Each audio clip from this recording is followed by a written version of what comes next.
mga ka-sisters. Ayun ay kukuha ako ng talbos ng kamote.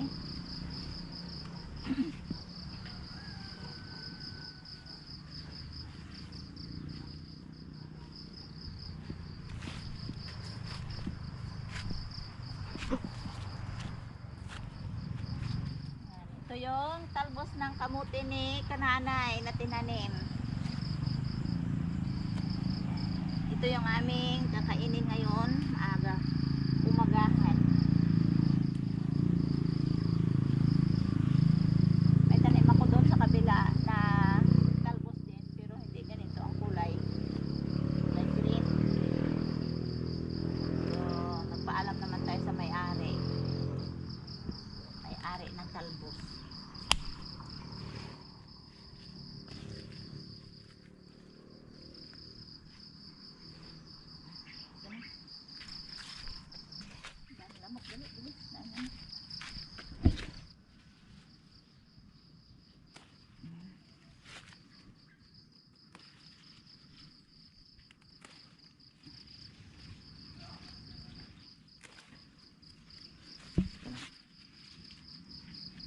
Ano po?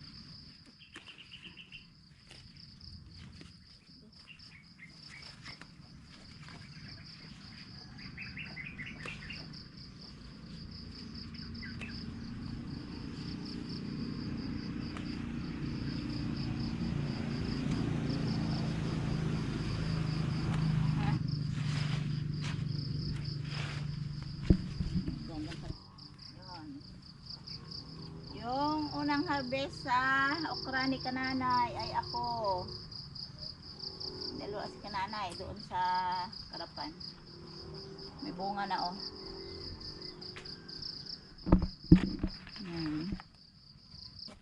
Dahil wala ang may-ari, ako ang kukuha. Dahil magagulang ang okra.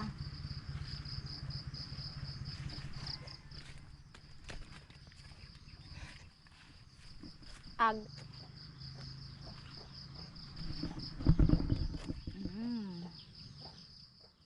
Yan, bali. Nakakuha tayo ng 4 piraso. Yun. Ayos. Yan ang mga okra ni nanay na utay-utay nang lumalaki. Wala na tayo makuha at doon na tayo sa iba. Sa iba.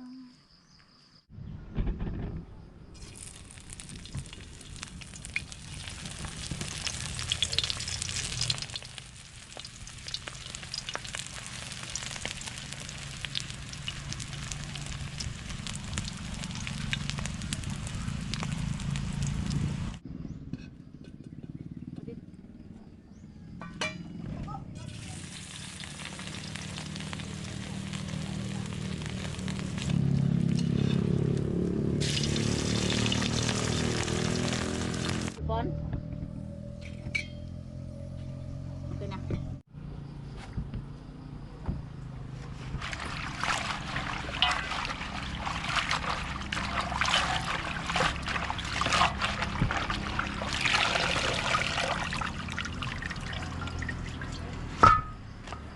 Mga ka-sisters ng kutsilyo. Pag nagputol ng kamote kasi yung kuko ko umitim.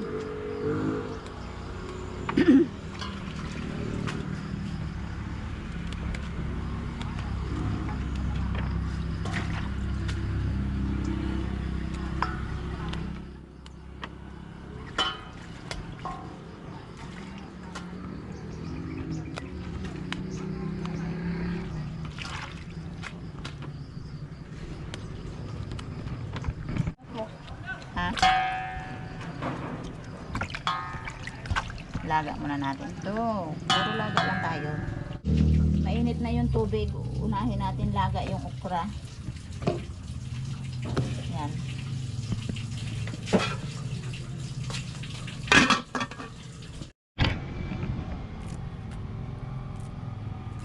Lahat ay may sakit.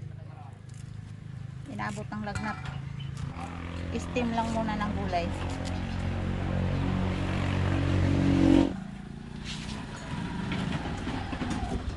Gagawa muna tayo ng malunggay soup. Lagyan natin ng yung bawang. Dahil kumulo na yung tubig, lagyan natin malunggay.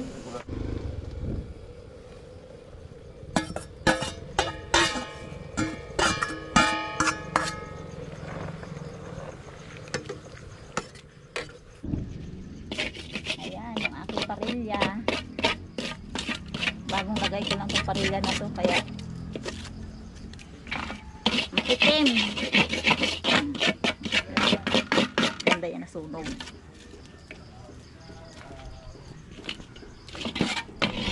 Okay, tanggalin natin yan.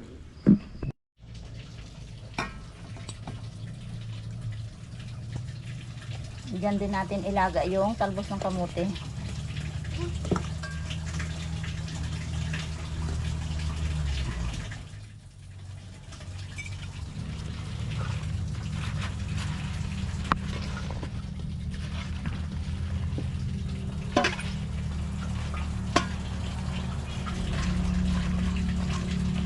Konting kulo lang.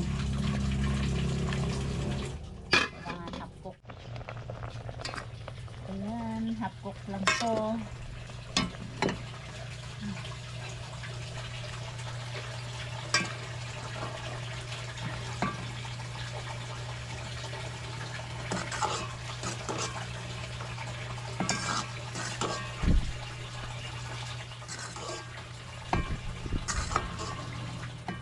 Okay.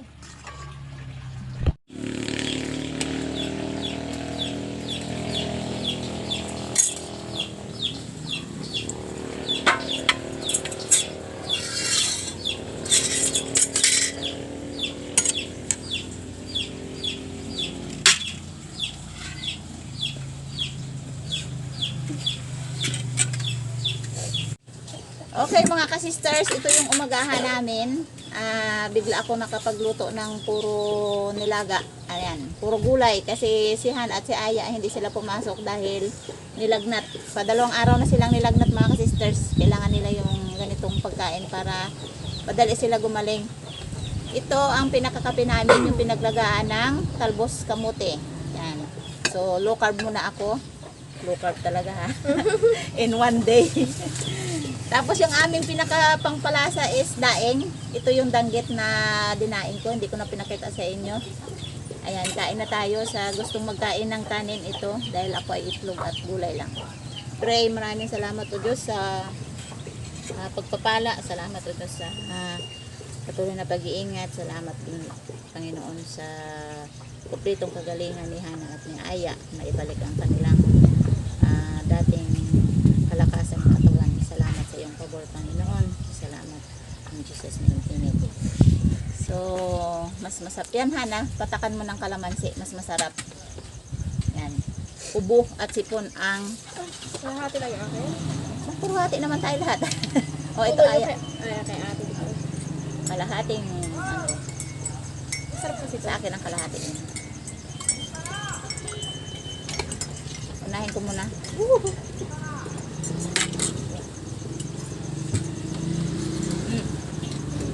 Ayos. Sarap.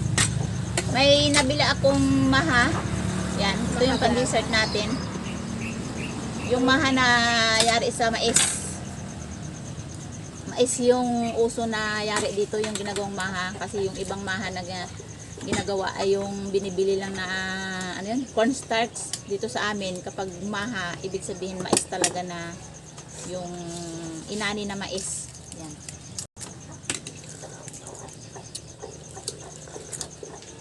Sarap.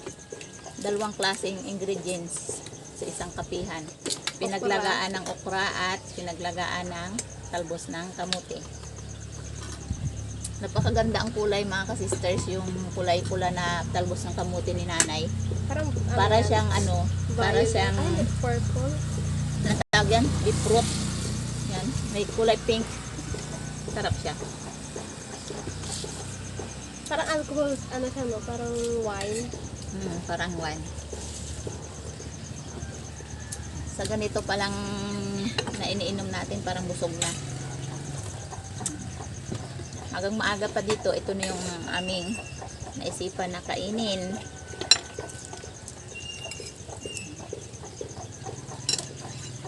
Yung tag-isagit Sa tayo. mga may mga tao na ayaw yung okra dahil madulas. Pero sa amin ay ito na yung nakasanayan namin dahil dito kami sa probinsya at ito yung lagi naming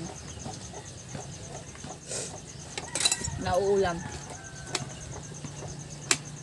Magkakamay ako. Malinis naman kamay ko. Tinatry ko hindi mo Meron kaming ng malunggay soup. Kanin niya. Kakainin namin yan. Ubusin namin ng kain yan para hindi ako mahawaan ng sakit. Walang magtagahugas ng pinggan, tagaluto. Talagang God is good talaga kasi pag may nagkasakit ay ang isa hindi nagkakasakit para yun ang tagapakain, tagaluto. Ayan. O, Hana, much more ang kainin mo ay yan. Mag-list ka sa kanin, ubusin mo yung gulay. Pag ikaw nagkasakit, dalawa kami walang sakit. Hindi ako magkakasakit. Hindi yun pag ikaw ang sakit. I pray. Hindi ako lagnatin. Mahirap pag ako ang nilagnat. Ang daming trabaho.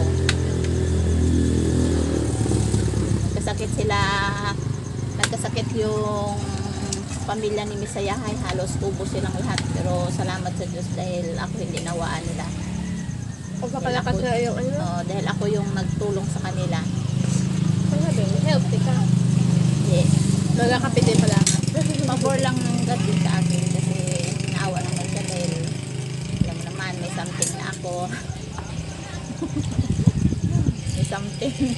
may something wrong sa katawan.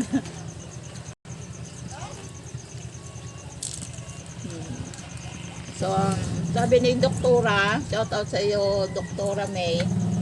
Sabi ng doktor namin, advisor na doktor, dyan sa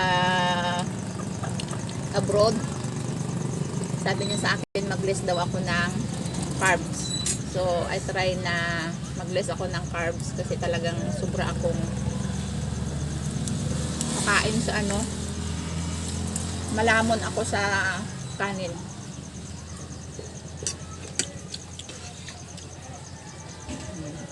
Masarap. Pag nakasanayan mo ganito, okay na okay. Meron akong na-ferment na bagoong. Gusto ko sana isang saw yun. Kaso lang naisip ko kapag more on healthy lang sana is tiisin natin yung walang bagoong. Sarap may tuyo ko. May tuyo, wala di May tuyo. tuyo, may bagoong. May tuyo tayo tapos kaya nga may daing kasi yun ang magabigay ng yun ang magabigay ng lasa. Mga kagang kayo, yung aking kamay. Kain tayo dyan. Kain ka na, boy.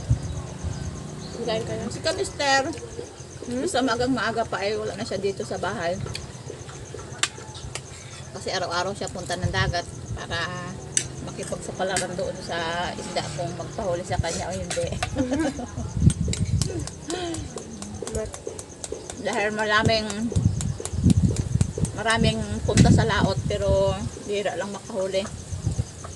Gawin mo na yung kay Kuya Ivan. Ay, Ivan. Kuha ka doon kanin. Pero yung daing na ginagawa namin, homemade, hindi siya tatagal. Hindi abutan ng mga 1 month or ilang linggo kasi less sa asin. Labab. Less sa salt, less sa asin. Parang hindi siya tatagal. Kasi Kuha ka ng nagkakaroon kanin. siya ng moist. Pero yung mga daing na inabinta sa labas, yun ang tumatagal talaga ng buwan. Pag kinain mo naman sila, siguradong alerto yung UTI mo. Magigising yung virus. Kain. Kain, Bet. Dito kami sa labas nagkain mga ka-sister, sobrang init sa loob. Fresh yung hangin dito sa labas, tapos ito yung ulam mo, siguradong medyo okay ang pakiramdam ng katawan mo kapag healthy lagi ang kinakain. Ano ko sana yung tirang ko yun. Ubusin niyo yung ha? Ang kape nyo.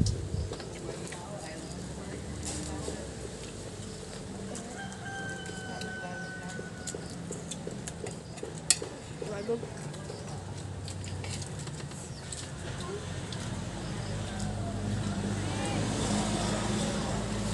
Nakikita tayo sa kalsada, dapat tabunan natin yung kalsada. Yung kalsada yung tatabunan. Hindi, yung ano natin. Yung place natin. Nakatingin lahat ng tao pag nagkaanta dito, nakatingin lahat sila pag dumaan. Kain. Ma-absorb sa katawan ang sustansya ng gulay.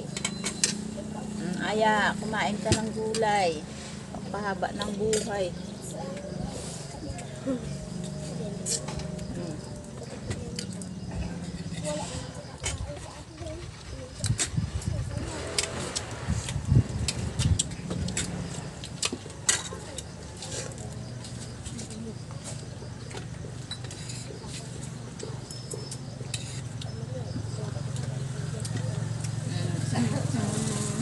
Sarap.